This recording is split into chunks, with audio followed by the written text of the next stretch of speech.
Gênero cada vez mais popular, a biografia conta toda ou parte da história de pessoas, ilustres ou não. Muitos biógrafos brasileiros vêm do jornalismo, como Inácio de Loyola Brandão e Regina Etcheverria. Ela escreveu, entre outras, as biografias de Elis Regina, de Cazuza e da mãe menininha do Gantuá. Loyola contou a história de vários empreendedores brasileiros, de Ruth Cardoso e de Santo Inácio, o fundador da Ordem dos Jesuítas. A boa biografia, para mim, é a que chega mais pertinho de explicar o personagem.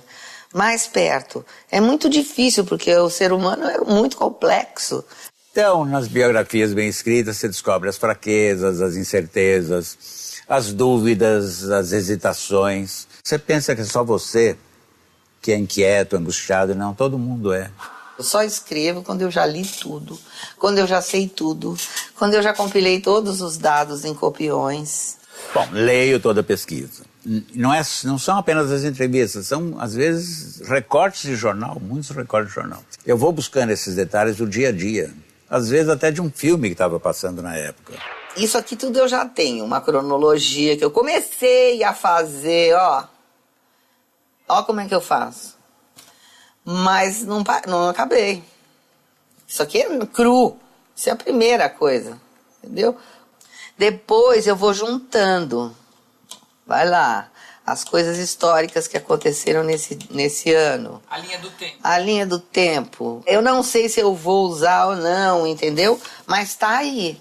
Cronologia, estou esquecendo. Fundamental, tá vendo? 30, 37, 27, 28, 29... Ano a ano, mês a mês. Tudo.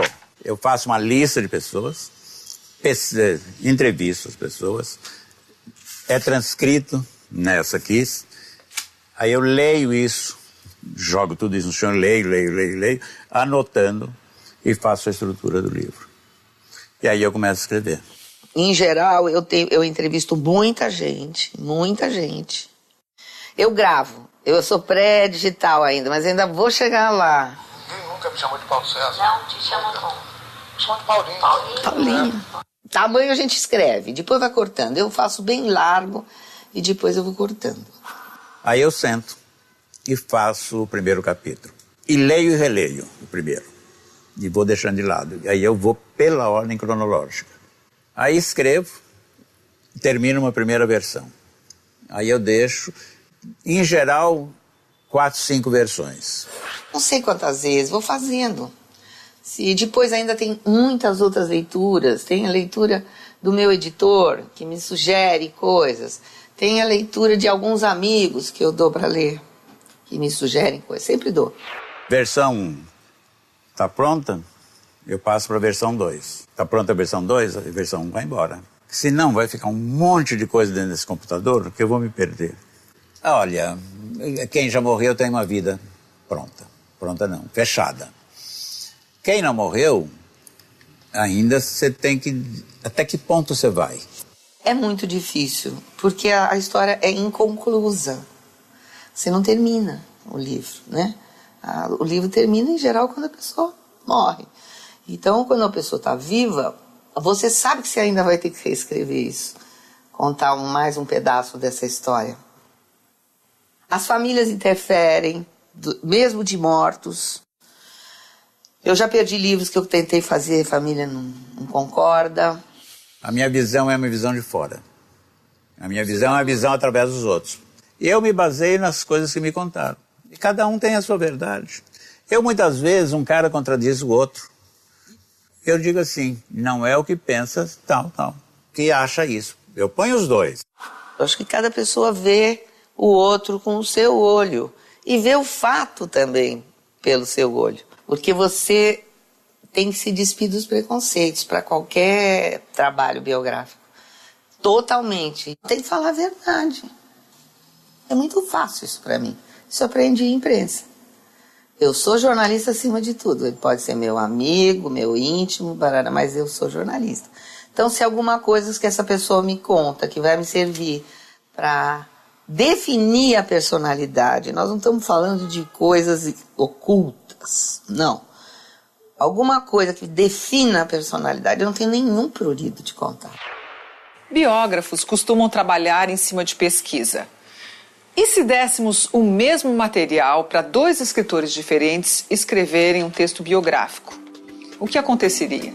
Regina e Loyola aceitaram o desafio de escrever um pequeno perfil do escritor Machado de Assis. Cada um selecionou da pesquisa entregue as partes importantes que destacaram. O lato nato do Morro do Livramento, atual Morro da Providência, no Rio de Janeiro, Joaquim Maria Machado de Assis, nasceu filho de um operário em 29 de setembro de 1908 e mal estudou em escolas públicas. Mesmo assim, aos 15 anos, publicou seu primeiro poema e, aos 16, já trabalhava como assistente de linotipista na imprensa nacional. 4 anos depois, entrou para uma redação de jornal como revisor e colaborador do Correio Mercantil e daí para o Correio do Rio de Janeiro. Machado de Assis, para uns, não para todos, foi o maior escritor brasileiro. Aquele que moldou a moderna literatura.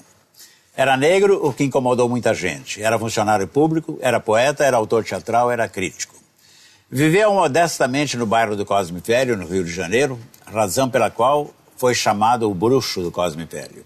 Machado foi poeta, romancista, cronista, dramaturgo, contista, jornalista e crítico literário, fora os folhetins que ele publicou. Trabalhou como funcionário público para se sustentar e deixou em sua extensa obra um retrato desabusado da sociedade brasileira de fora a fora, como um dos observadores mais agudos da vida do país, da maneira como a sociedade se formou, do Império à República. Datas não são as coisas mais importantes. Saiba apenas que Machado viveu no final do século XIX e começo do XX. O que é fundamental é a maneira como ele escrevia. Ninguém foi mais estilista, ou seja, teve uma maneira própria de narrar. Se você apanhar hoje um texto dele, como fiz recentemente com O Alienista, em 10 páginas, anotei apenas 8 palavras antigas não mais usadas. Ou seja, que saíram da linguagem coloquial. Isso significa que Machado escreveu para a época dele e para o futuro, hoje. Também conhecido como bruxo do Cosme Velho, homem subterrâneo, um mestre da periferia do capitalismo, Machado teve 2 fases em sua obra. A primeira, onde se mostra um tremendo otimista, e a segunda foi como se dissesse, isso aqui não tem remédio. Muitos acham que Dom Casmurro é o livro mais importante dele. Pessoalmente, prefiro Memórias Póstumas de Brás Cubas, onde ele revolucionou a maneira de narrar completamente. No mais, façam um esforço e vão pesquisar em livros quem foi Machado e por que ele é quem é e por que nós todos somos escritorezinhos perto dele.